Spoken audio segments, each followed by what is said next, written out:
Like, wow, this place is so nice. Look how beautiful our house is. Well, we're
Hello.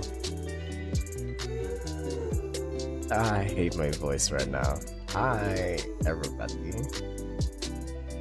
I am still sick, but that's fine. How are you guys? Rest when, John? Later. Hey, Waffle. How are you doing? How is everybody doing? This Smexy voice, mommy? What do you mean? I am sick. I am at not peak performance. If you see me mute and my mouth moves, that means I am coughing. Oh dear me. Oh hey. The garbage truck is coming in. That's not. That's... Man. How are you walking? Please whisper gun facts into your ear with it. Gun facts? Okay. Did you know that the UMP-45 platform was actually supposed to be a universal machine pistol platform? If I remember that name correctly. Hold on. It was supposed to be replacing the MP5. Yes, it was supposed to be manufactured as a lighter and cheaper successor of the MP5. This thing, yeah, there we go. That's the full name. Universal Machine and Piston, for translated in English, Universal Machine Pistol, because the platform is actually very, very easy.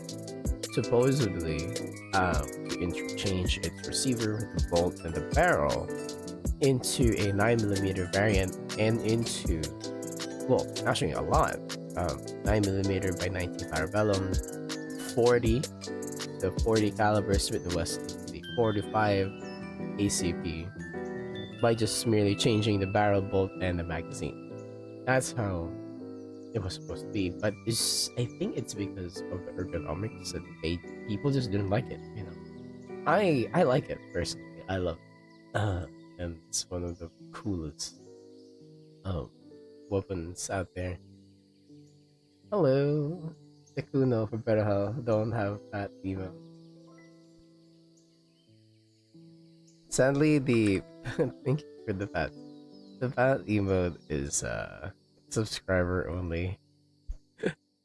So yes, I'm so sorry. See ya, you goober. Yes, mommy. So fun. So, like, thank you, Sia. Good luck with your Valolo games. Is the music a bit too loud there in me? I feel like it is. A little bit, a little bit. Let me lower that. There. You get well soon, meow. Thank you, Zai. You're actually here for once. My mod is finally here. Would you look at that? You sleep now? What the hell, Tech? What the hell? The bot doesn't work, Zai. I do not know why. It's just not. I don't know. How is that feeling? Any better than last night? Way better than last night. Like the entire day I had like a migraine. I wanted to puke. I let's see.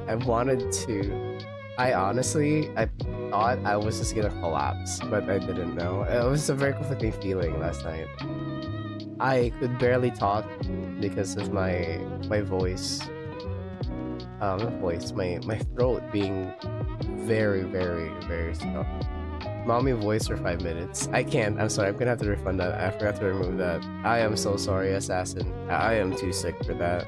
I'm gonna have to refund that, as I am too sick. Right. Sorry, but any voice stuff right now is kind of. Oh my god. What the hell? The truck is coming by.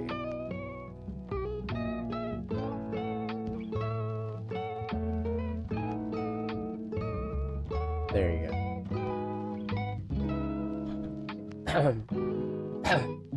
I'm sorry, I am too sick to perform that kind of stuff. So you're kind of stuck with this voice with me for now.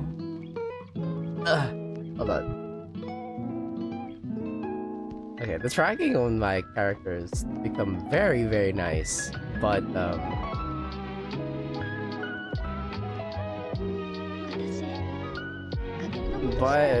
hold on.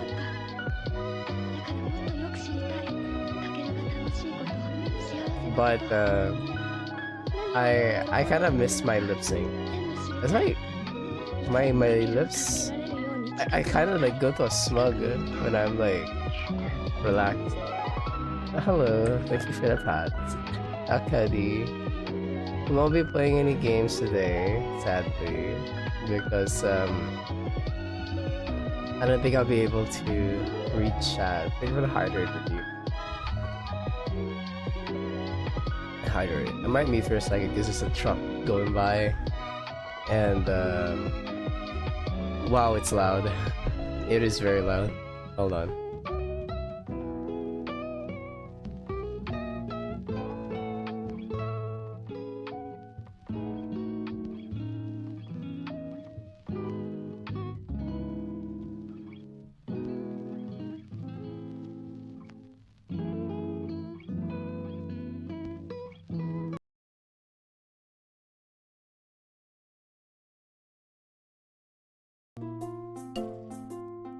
Okay, let me switch to my BGM. There you go. Because I don't wanna be constantly having copyright music. But yeah, hope you guys are feeling way better than I am right now. I feel absolutely horrible, but not terrible like last night. I struggling to. Oh my goodness. I am struggling a little bit, but it's okay. As long as I'm with you guys, that's what matters. Have I? Oh my god! Ah, the smell of trash just went through my window. That's horrible. Hold on.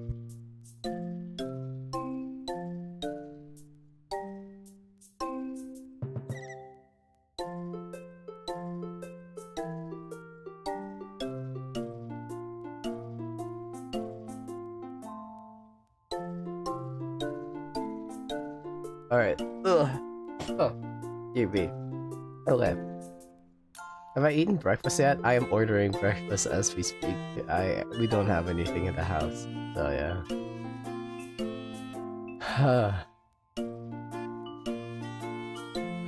Hold on, I need to like breathe in.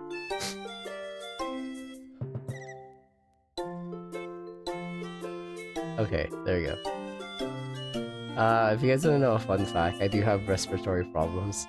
But don't worry, it's just a fact of life for me. So any like respiratory sickness is a major alert. But I'll be fine. I've gone through worse, don't worry. I have gone through my esophagus closing. Get some fresh air. Yeah, as I was gonna say. Fresh air is a commodity, I would say. I was gonna let the waft of stink pass by, then I'll open the main door. Okay, let's order something.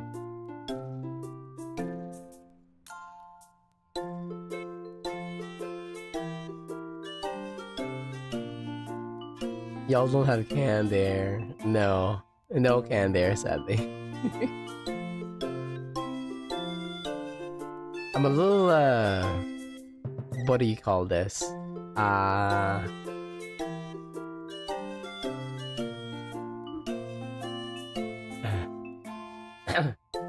so sorry. My mouse tracking isn't that isn't that good as it was before, I would say. Why can I adjust it? Let me see. Oh my god, I'm 30 FPS. Let me fix that. There we go. Alright.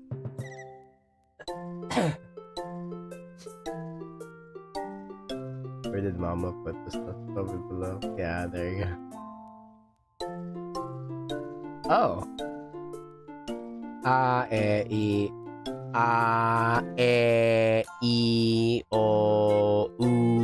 Okay, no, it's not working. What do you mean? God, the tracking was. That's there.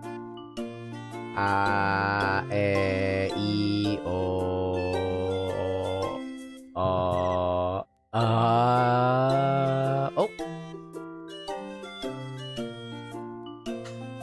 Gotta be joking me here.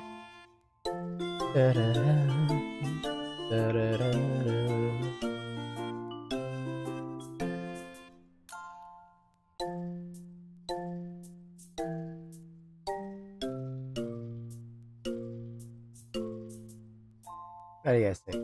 Ooh. Yeah.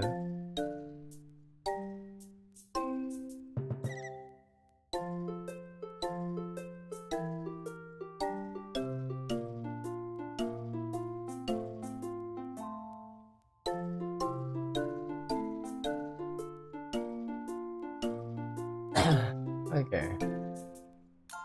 Let us begin.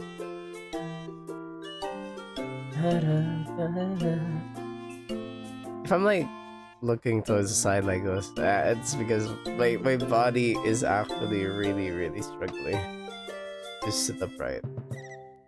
And I'm like having trouble struggling to stand up. It's okay. Don't worry about it. Hello Day. Welcome in. Sorry if I sound really low energy. But I try. Sorry, excuse me. But yeah. Let's see. Let me see.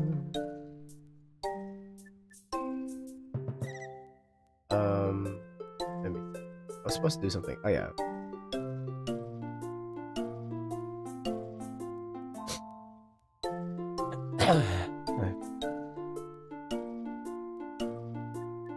Oh my. There you go. Voice freak. Oh my god, you guys can hear my phone.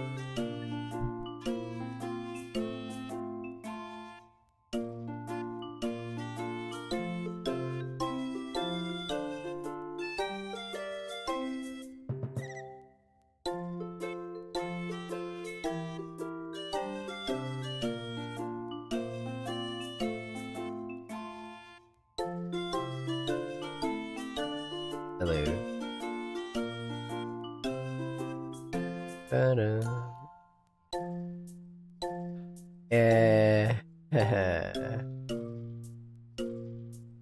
Oh well. As long as I know, I think I'll just experiment with this in the future. Hello, Mr. Vlog. Thank you for double cheek fats. Hi. I'll check on the VC. We breed your stuff next time. And we'll get better mouth cracking. It's this is not it. We will have that in the future. Thank you, Gordon. The headband. Okay, time to order food. I want kind of like a wholesome food.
Oh man. Hold on. Hey, what do I look like right now? I'm like slowly going to the side. How are you guys, by the way? I hope you're not sick as well. I've heard some of my friends are sick as I am.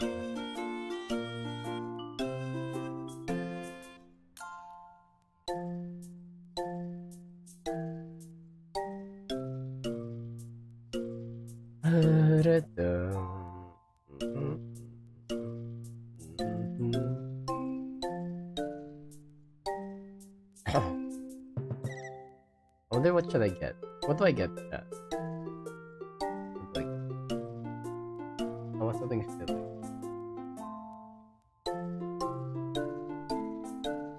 Just me.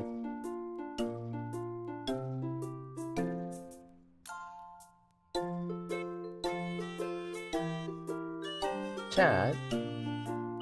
What do we talk about? I want to talk about. So what?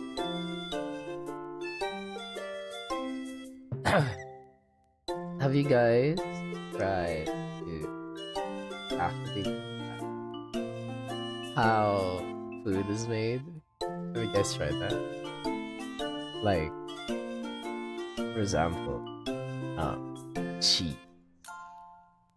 Have you guys seen how cheese is made? It's actually kind of crazy how full cheese can be made. It's kind of similar to butter, except you kind of age it. Butter is also a very interesting product too.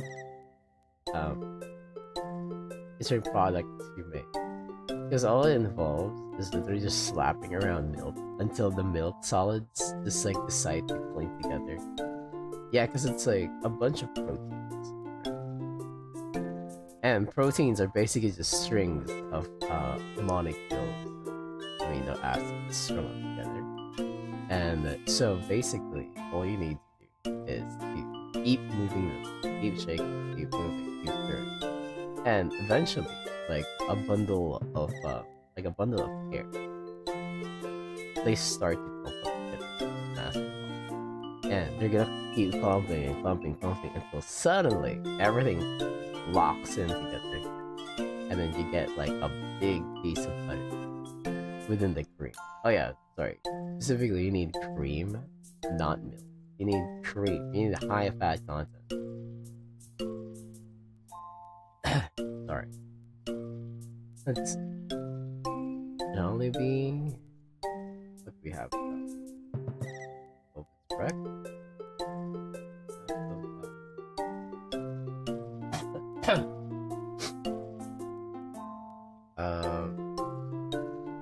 It's true. Around. Take a sec. Welcome in. Hi. I'm ordering food right now. We're just talking about cheese and butter here. Welcome in. How are you? Hope you're doing fine. Welcome to Push. And there's Oh? Hello. Hi. Food time? Oh yeah, it is food time. I'm sorry. Deep voice mode activated. I'm sorry. What? What are you sorry for? I need to cough. I don't know what to eat. Honestly, I'm gonna eat something wholesome, but I don't know. I don't know what to eat. Chat, do you have any suggestions?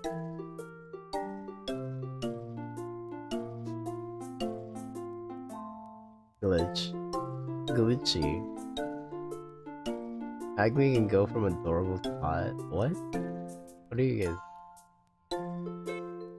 Dax or Yvonne? What? What? Oh yeah, oh yeah. Please look at the emotes. I had ordered new emotes for you guys, so please check them out. I'm sick. I'm sorry if it's not the usual one. I'm very wary of that.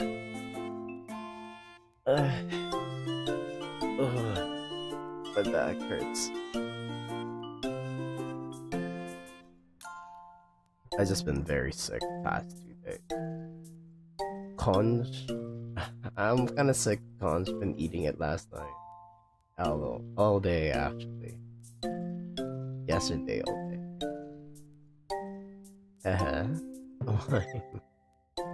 What are you laughing?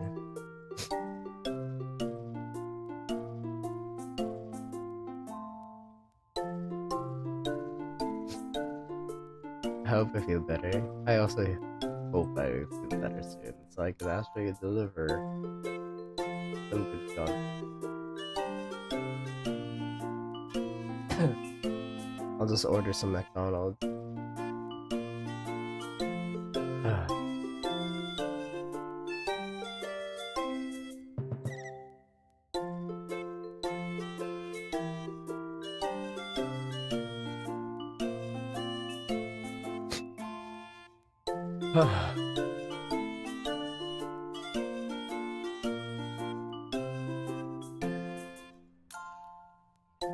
There is no breakfast, so that makes sense. No breakfast? Oh, okay. Oh.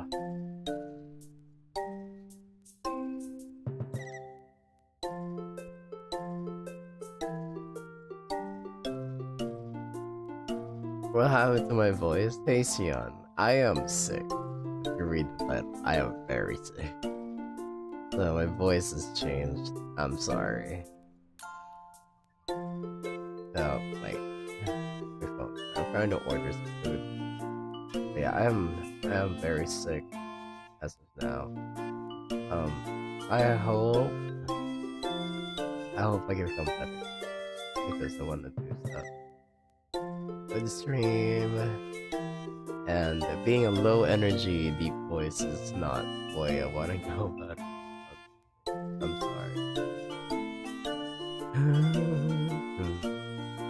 Get well soon, Stellar. Thank you. I am taking a lot of medication. Oh yeah, that reminds me. I should drink that weird concoction I have. It's like a weird black syrup, like pitch black syrup, but it helps the throat. Let me order some food and I'll get it back from the chiller. It's so hard to order food. I don't know what to order. I want something wholesome. But oh man.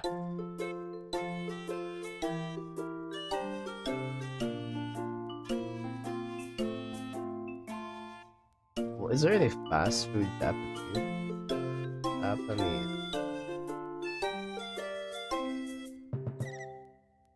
Oh, that is so far away.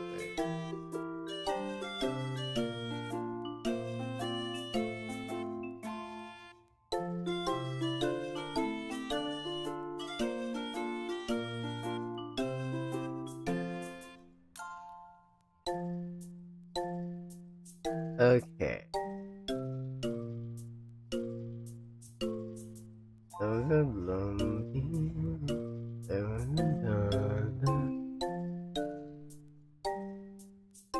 Okay. Sorry, excuse me.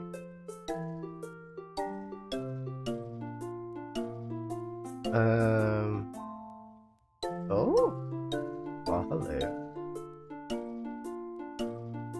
Katsukori, gyoza, katsudon, tamago ga gyudon, tonkatsu, aburi, bento. Oh man, that's so far away.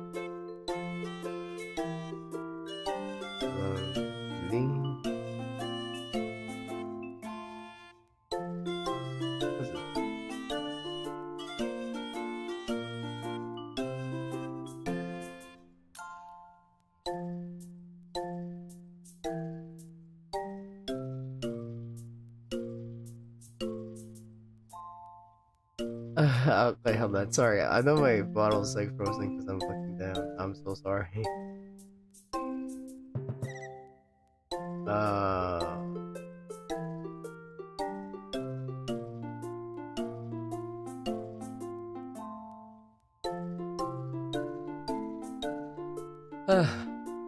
Well, looks like we're just gonna be eating McDonald's.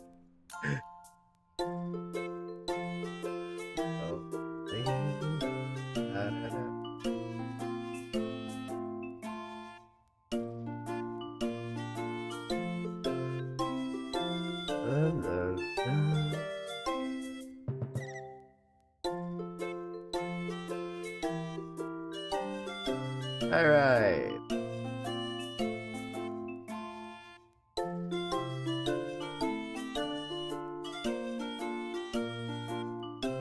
And order it is. I will be right back, chat. Oh my god, my voice. I will be right back. Don't worry. Okay, I'll be right back. I'm just gonna grab the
Hi, I'm back again. Hi. I hope you guys are okay. This is just my seat. I don't look like I'm like so far away. I forgot to open my door, didn't I? Hey, dang. That's fine. Udon, hi. Welcome into the sick stream. Thank you for the subscribble. I I am sick. I'm trying my best to stay up right now. I've ordered my food. Smells like it though. I have drank my name to the rest well. Thank you. I have drank the weird syrup. It was very thick. And it kind of sticks to my lips. But I have drank it, so I should be okay. It's soothing my throat right now. It kind of coated the back of my throat, so that's kind of like the point of the fixer. Don't push yourself too hard. But this is what I do. I kind of want to stream. Let me open the door because I can feel the heat build up in the house. Give me a second, check.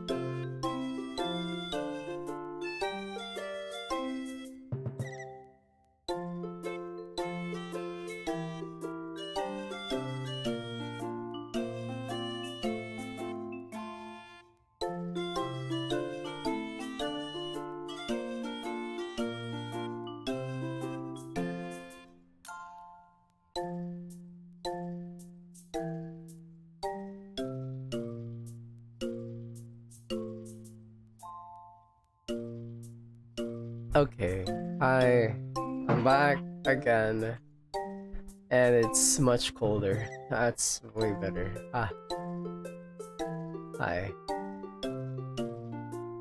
Yeah, should I play games on stream? Maybe not. It's kinda hard to focus. Get well soon. Hey, Corn. Mare. Hi. Welcome in. Get well soon. Thank you. See ya. Yeah, it's Udon. Lovely Udon.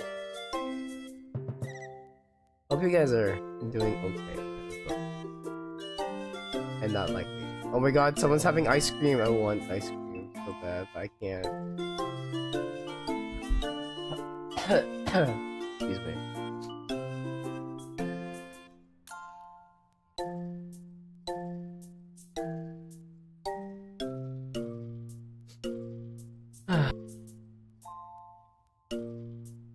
Oh my god, someone's like eating like really good stuff right now. Oh, so jealous. I wanna.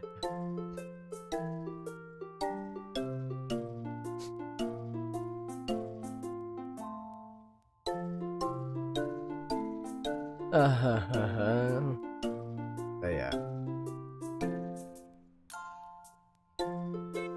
I am trying my best right now. Hotaru, how is it going? I am deeply sick. I am very sick. Like absolutely sick right now. That is how I am. I don't think I'll be able to think. Like, sorry if I seem slow or low energy. It's because I am in power saving mode. I don't want to exert too much that I'll be immediately just slam dunk into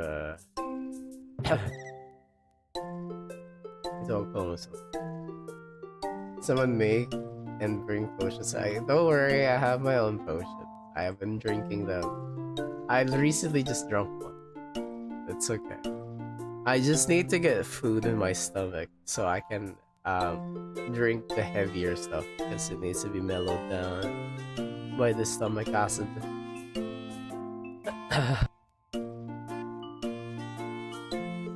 Speaking of food, by the way, have you guys ever tried to check out? Actually, you know what? Let's just watch it. I don't care.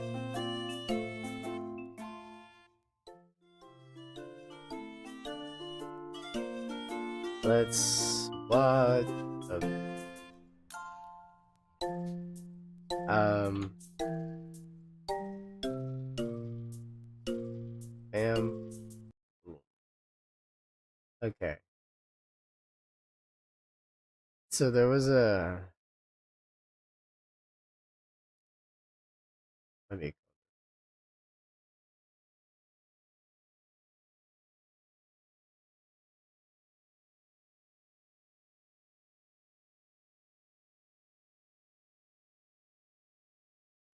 Hold on. Trying to find the food.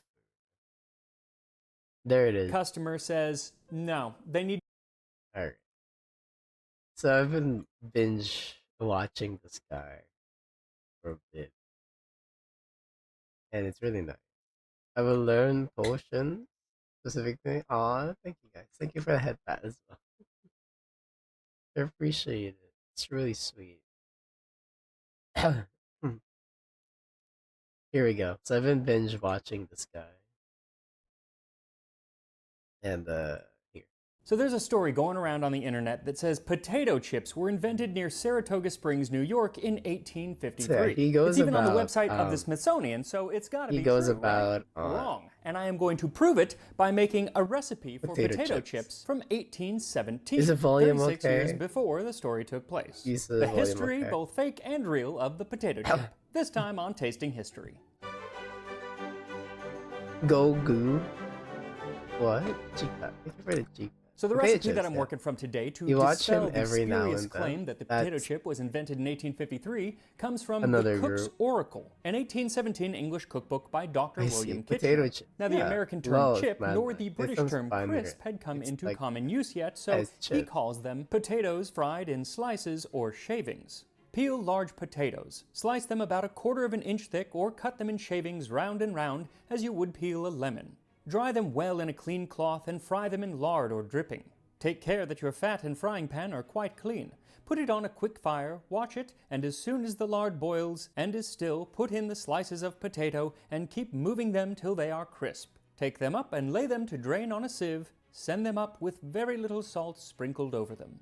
So he says they should be about 1/4 of an inch thick, which is a lot thicker than you would make a potato chip today, but nowhere near as thick as you would make like a French fry or what they would call a chip in England. Another way that they're different from French fries is he says they should be crisp, and French fries aren't usually crisp, especially if you're in England. Frankly, they make soggy fries. So I'm curious, is this the origin of the English term crisp, meaning potato chip? I don't know. Either way, I am going to make these 1/4 of an inch thick and 1/8 of an inch thick, which is what later recipes call for from the mid to late 19th century. So for this recipe, all you need is a few potatoes, about 1 pound, and you want to use either russet potatoes or any high starch potato. That's going to work best for this. And then about 2 quarts of lard. You can use any kind of oil. He mentions lard, but you can and you want to use either russet potatoes or any high starch potato. That's going to work best for this. And then about 2 quarts.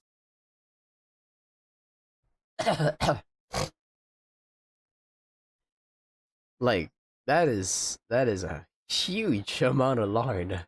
Of lard. You can use any kind of oil. He mentions lard, but I forgot what lard is. Lard. Lard is made from 10%, 100% animal fat, usually pork, and it's separate from the meat. Rendering. Ah. Okay, that makes sense. You can use a different type of oil if you would prefer, but lard tastes great. So lard tastes great though. Then just a bit of salt. So first, peel the potatoes and then slice them. You can use a knife for this, but you want them to be very, very even, so I'm going to be using a mandolin slicer. One, because that's frankly the best way to slice potatoes evenly, and two, it is something that they would have had available at the time. In fact, similar tools appear as far back as the Opera di Bartolomeo Scappi, and by the 18th century they were pretty much what we use today. And there's actually some fake history about the mandolin slicer also circulating around the internet. On some sites, you will find claims that it was invented by Dr. Joseph Ignace Guillotin, famous for another slicing device, the guillotine. And it would be really, really cool if that was true. When I first read that, I was like, oh, let this actually be a thing, but turns out it's not, or at least there is no evidence to suggest that it is. So, yeah, because it's easier to get. Now this recipe is very simple. It says that you just slice the potatoes and then dry them and fry them. There is no mention of washing them or putting them in any kind of solution that will strip away some of the starch, which is the common method that is used today because it's going to allow you to leave them in the fryer longer before they get dark. But he doesn't say to do that, so I'm not doing that. So all I'm doing is slicing the potatoes and then drying them well and then heating up my fat. Now, whatever fat you're using, you want to bring it up to around 365 degrees Fahrenheit or 185 Celsius before adding your potatoes. Once you've added the potatoes, they're going to bubble all about, and the temperature of the oil is going to drop considerably, but that is okay. We actually want it to drop to between 240 and 250 degrees Fahrenheit, and that's actually where you want to keep it for most of the frying. And depending on the width of the potato slice, is going to depend on how long you need to fry it. This guy's more okay. They're really, really thin. 5 to 7 minutes is fine. My 1/4 of an inch thick potatoes, though, they needed about 15 minutes at that temperature. It's kind of crazy. And the thing is, you kind of have to do this a little bit to know when they're done. A lot of the bubbles will stop bubbling, but there still will be some, and it will start to darken, but you got to kind of find that sweet spot. Also, in 1817, they wouldn't have had thermometers, so that too, just telling the temperature of the fat, that too would have had to been done just by doing it. Trial and error, baby. Now, while they fry, the recipe says to keep moving them around. It doesn't need to be constant, but this will keep them from sticking and will allow them to fry more evenly. Now, after they've had some time in that 240 to 250 range, you can raise the temperature up to close to 300, but don't go over 300. And keep it there for about the last 5 minutes. This will help them really crisp up and get a little bit darker. And he says that they're ready once they are crisp. It is kind of hard to tell when they are crisp, but by stirring them around, you'll start to kind of feel the potato, and once they're not given any give, then they're crisp. Then take them out and set them on a large flat sieve like the recipe says. These or you look just like use some paper more towel like wedges, laid over a cooling rack. Essentially, all you're trying to do is let any excess grease drain. After a minute or so, sprinkle with a bit of salt and toss them and let them cool to room temperature. And while they cool, make sure you are subscribed to Tasting History as we look at the fake history of potato Shakey's chips. Moses. Yeah. Fake history. Saratoga Lake, New York, 1853. It all took place at Moon's Lake House, a fine, fine establishment serving high-quality victuals to the muckety-mucks come up from New York City. Now, the restaurant itself was owned by Mr. Carey Moon, but all the cooking was done by Catherine Wicks, affectionately known as Aunt Kate, and her brother, George Speck Crumb. So one version of the story goes that George is back in the kitchen when a well-to-do customer, sometimes the customer is Cornelius Vanderbilt in some versions, but a well-to-do customer comes in and orders some fried potatoes, which were on the menu. George fries up the potatoes, sends them out, and the customer says, no, they need to be thinner like I had in France. Ooh la la. So George slices them thinner, sends them out again, and once again, nope. Not thin enough. Well, this goes on several times, depending on who's telling the tale, until finally George, fed up with this difficult customer, slices the potatoes so thin that you could even see through them, wafer thin. Then he fries them up, salts them, and sends them out to the customer, assuming that the customer would be embarrassed or upset at how silly these thin potatoes were. Well, the customer loved them and ate the whole basket or plate or whatever they were served on, just polished them off, and thus born was the potato chip. The first problem with this story is that, as evidenced by the recipe that we're making today, they already existed, both in an English cookbook and in several American cookbooks, like the Virginia Housewife from 1824, though that one pretty much just copied word for word the English recipe. So do with that what you will. We're just watching. Also, there are so many variations on this story. It's who the kinda customer weird. was, exactly when it was, even who was doing the cooking, because sometimes it was Aunt Kate, his sister, who sometimes is also his sister-in-law. It's an absolute mess. Anyway, there's so much variation that it's hard to actually say what happened. History. Yeah. Also, the first time that any of this seemed to have been talked about or written down wasn't until 30 years after it supposedly took place. This is how fake history gets spread around. All of the internet, in published publications, of course it's published, it's publication. Anyway, it gets spread around, and so you just gotta always kind of find those original sources. That's and like if you can't find them, thing still problem in our. It's a problem still in our But even society. though the story, there's a lot of as was stories told, goes around, probably and never some people happened, believe them, even though they are. there actually is fake. some truth to it, because George Crumb, who was very much a real person, was a very respected chef and later owned his own restaurant near Saratoga Springs, and he probably is the person who either first made potato chips very, very thin, or there's at also least a he's the first person to mistranslation. have popularized it. That's this the thing very as well. thin style of chip became known as Saratoga chips.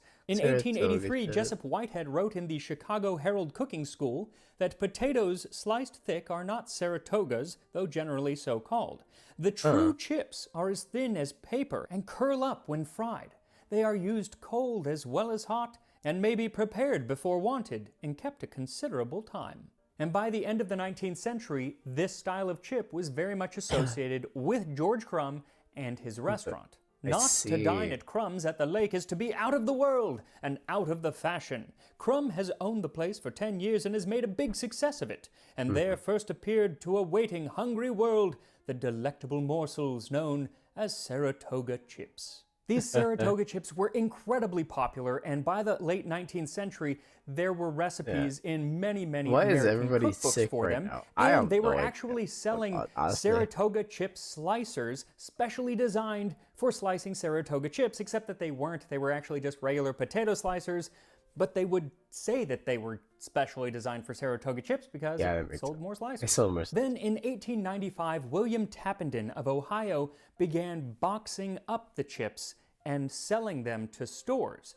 The only problem with that is that the chips would go stale rather quickly, the merest bit of humidity, and the chips are no longer crisp.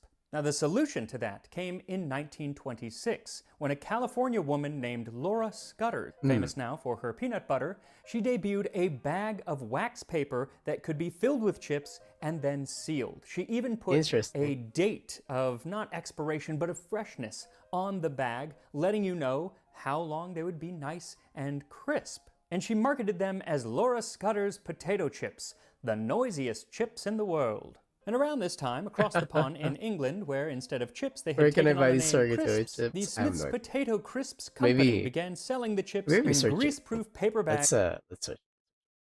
Sarah. Oh my god. Well, I'll be.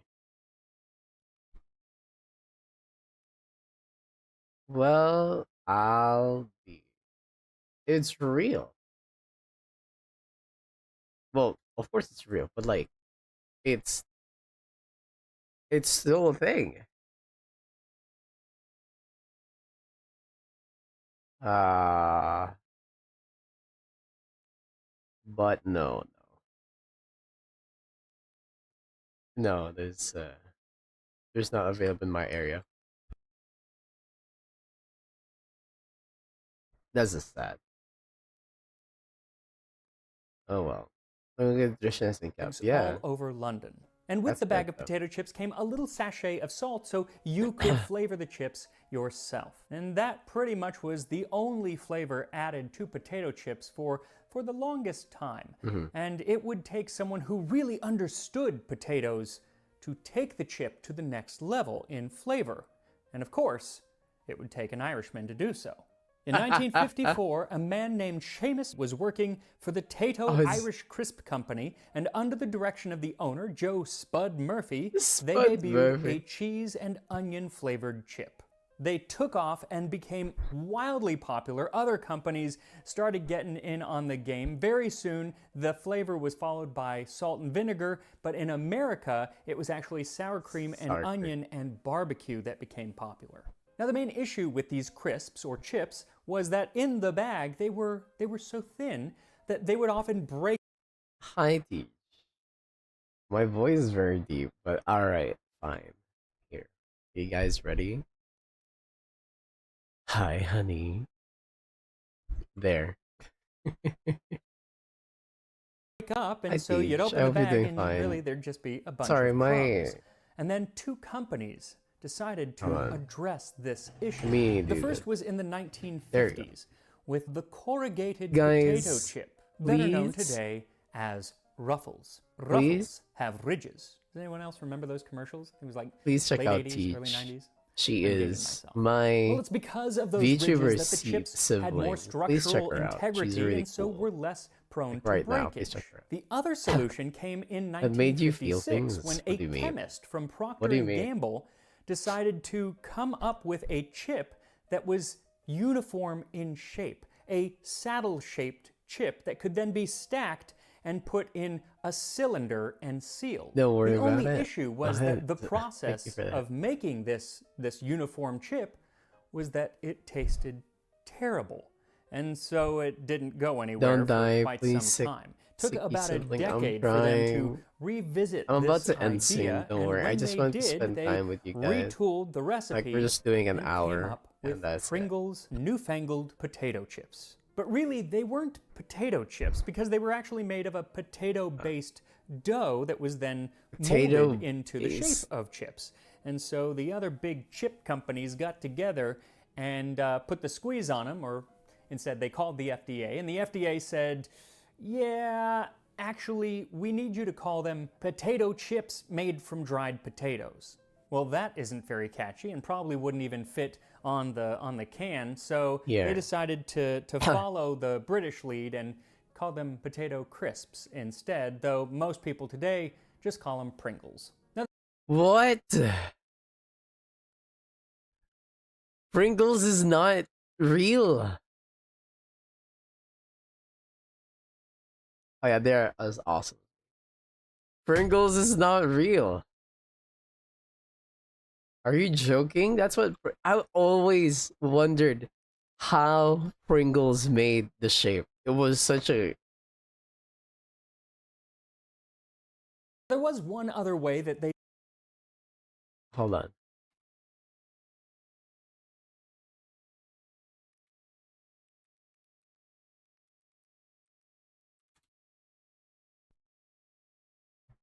No way. Hold on, chat. I need confirmation this.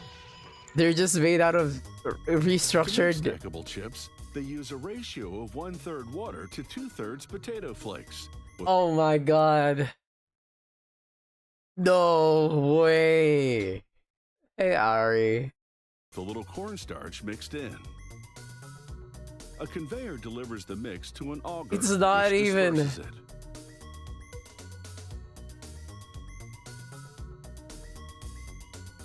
It's not even real. Using 4 tons of pressure, they roll the mix into one long potato sheet. It's still sick. Yeah, I am still sick. Hi, Bluey. Welcome back. I am still sick. A device pulls away the scrap dough, leaving flat. They're fake. Chips. They're not even the real potatoes that is like fresh. The chip making process. The cut chips head into a fryer. As they travel through the fryer, rolling molds give the chips a concave shape. This shape makes them easy to stack. Excuse me. The chips spend 11 seconds frying in hot oil. Yeah. This makes them crispy. They travel under blowers to get rid of excess oil. The chips get a coat of seasoning, then do a backflip off one conveyor onto another, falling in neat piles. A worker inspects the rows of chips. Dude. Then it's on to another conveyor that shakes them up to loosen the stacks. I'm so disappointed. They travel over scales to be portioned out for packaging. Automated spoons feed the chips I'm into so the disappointed. open ends of the tubes. Guides tap the top of the tubes to nudge the chips into position. Grippers lower the stacked tubes to a station where I'm so disappointed. They stopped chips from breaking up in the disappointed. bag, and that was to add air to the bag, which is why now when you open a bag of chips, it's only like a third full, and that just makes me frustrated. So I don't quite understand why they didn't just start making them thicker like the ones today that I'm making. But it turns out that they did, because kettle chips started to come back in the 80s and 90s, and they are thicker and made by taking the potatoes and putting them into a kettle of oil and frying them. Interesting. And they don't break as easily. So even though they do take quite a bit longer to fry, I am looking forward to my unbreakable potato chips. I'm gonna start from being smart 1817. buying And here we are. potato the chips. first recipe for potato chips. It looks so All right, so I've got brown. the 1/4 inch thick and the 1/8 of an inch thick. Honestly, not a huge Barely, difference yeah. in how thick they are, it looks like. These curled up a little bit more, the 1/8 of an inch thick ones, and Yeah. according to sources from the 19th century, the thinner they are, the more they will curl. But the color is pretty uniform. Yeah, it Let's was start pretty with uniform. that 1/4 inch thick one. Oh wow. That was a Crunchy. crunch. I'm actually kind of surprised.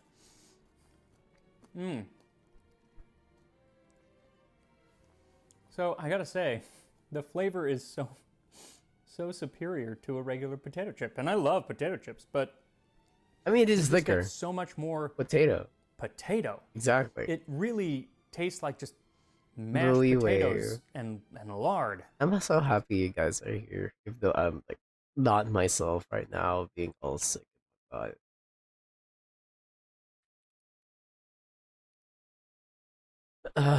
hold on. Hold on, chat. I'm trying to check.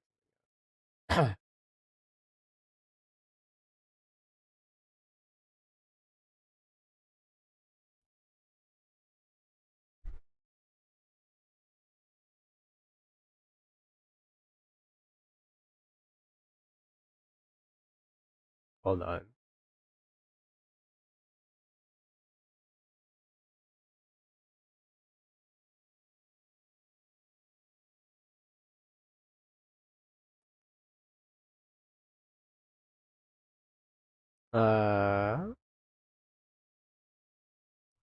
Oh, my food's here. My food's here. I'll be back, chat. Hold on, chat. My food is here. I'll be right back.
Hi, I'm back. Sorry. Or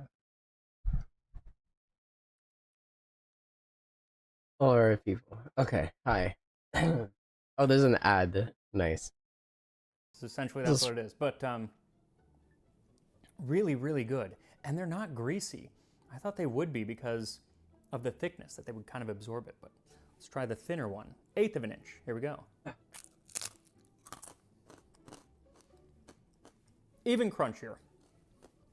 And maybe a better flavor. There's almost a hint of, it's not burning, it's that Maillard reaction that kind of gives that really savoriness to it and kind of elevates the flavor. So it's not just potato and oil, it's a new flavor.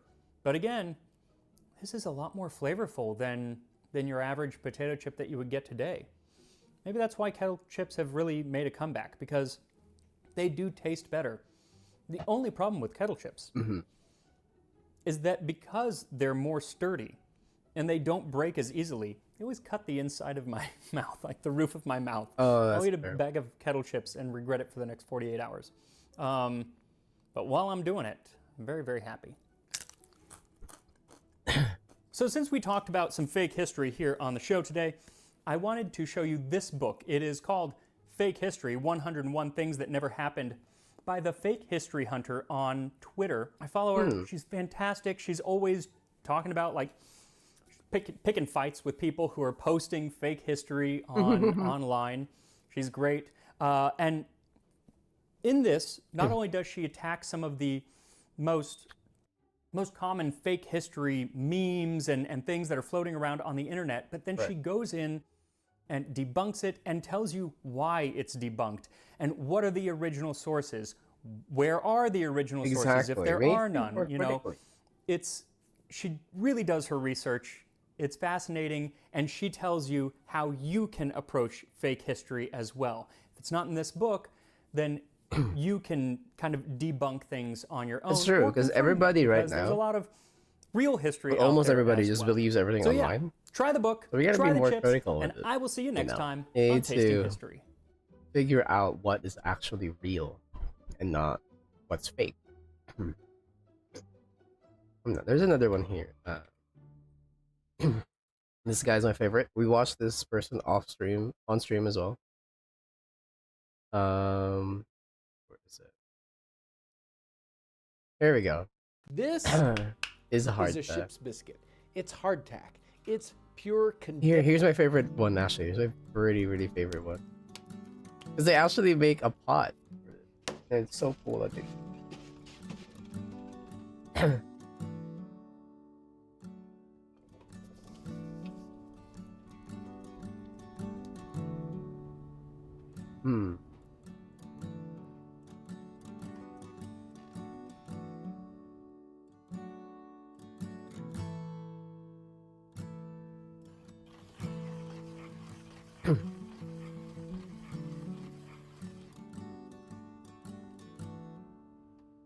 Whoa.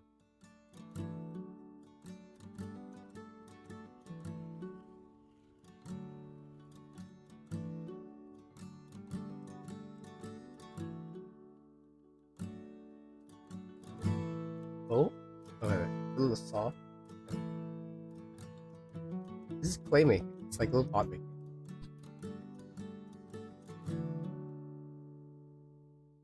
Have you guys tried this before? Have you guys of 18th century cooking, we are going to be digging. Have you guys tried making pottery before, or just clay? Like when you're a kid, you get like the clay kits, like Play-Doh and whatnot.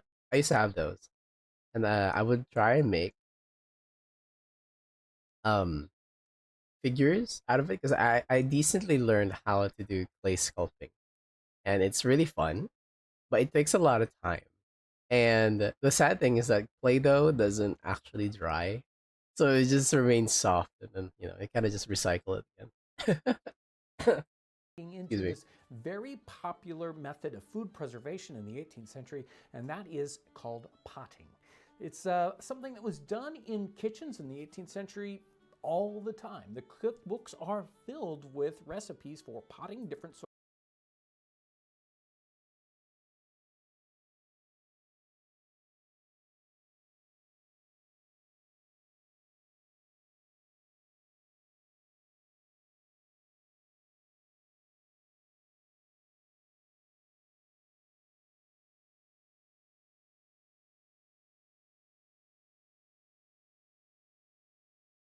sorts of things, generally meats, fish, and sometimes even vegetables.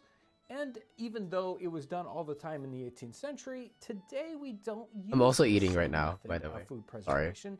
It's been replaced by canning, either canning in an everyday kitchen or sort of industrial canning. So what we're going to end up with today is something very similar to this salmon that has been canned.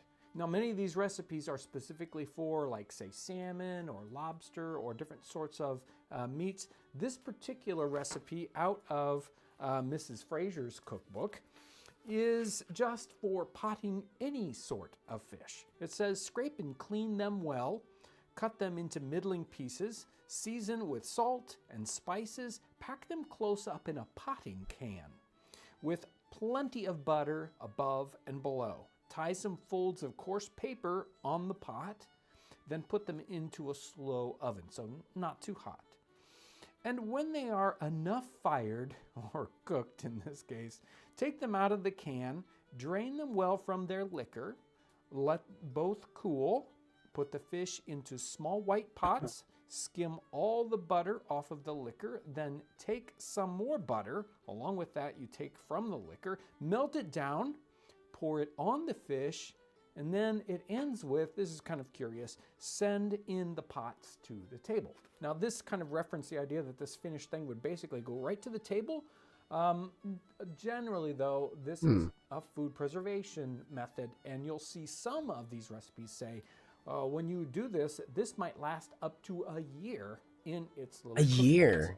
Oh man. Let's get right into the recipe here. We've got a couple pieces of You don't hear you salmon now? Okay, fillets. I'm eating, Cut this down sorry. to the size that's going to fit into our potting dish. Because of course we're going to cook these once and then they're actually going to go back into our potting dish. So we know kind of the size they need to be. We're going to salt and pepper these first, cut them in half so that they will fit in this particular pot well. So this would like and last for a then year. That's put in crazy. A small layer of butter in the bottom. Lay our pieces pretty cool, of salmon on top. A little bit more butter up on top of those, and then this is going to go in the oven. Most of these recipes actually call for covering this dish in the oven, or how it's being baked, with paper. We're going to take brown paper, cover our dish, tie that over the top, and that's going to seal in the flavors and the moisture. We don't want this to dry out. We don't want to lose those wonderful flavors. In it goes to the oven, and again, she called for a slow oven, so we're going to bake this at 325 degrees. We're going to bake this in a Dutch oven. In Dutch oven, I love the concept of Dutch oven. It's just such a utility, but we don't have these types of Dutch oven, the cast iron one. Fairly common in kitchens anymore. Because we have better methods or like more convenient methods. But this is like, if you need to cook, oh my god. If you need to cook inside and outside, Dutch oven. Because what it is just literally a big iron pot with a big iron top, and that distributes the heat to the food evenly. Oh, I clicked the wrong one.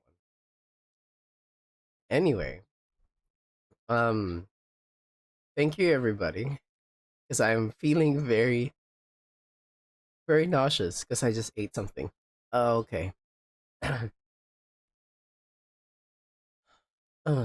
I won't be pushing myself any longer. So we'll be rating. And I already know who to rate. We have a wonderful old friend. I'm not sure if she remembers me, but she's an old friend of mine, and she just started VTubing.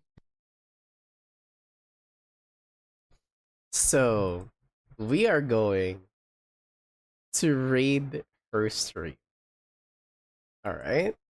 Are you guys ready? I hope you guys are, because I'll be watching her as well. The raid message, I have to paste it here. There we go. So the raid message. This is the raid message. So please copy that. She's about getting ready to start soon. So she doesn't know that I am I'm not sure if you updated. I'm just gonna call them because I'm not sure if they have updated their pronoun. But I think it's time to raid. Thank you everybody for hopping in today's stream. Even though I am very sickly, I appreciate the support as always. You guys are the best. And thank you very much. Alright, I'll see you guys next time in sorry. I'll see you guys next time on a Friday, probably. But I'm not sure yet. I still might be sick. But yeah. We'll see. We'll see. But yeah. Love you guys. See y'all next time. Bye bye. Bye bye. Bye bye. Bye bye. Bye bye.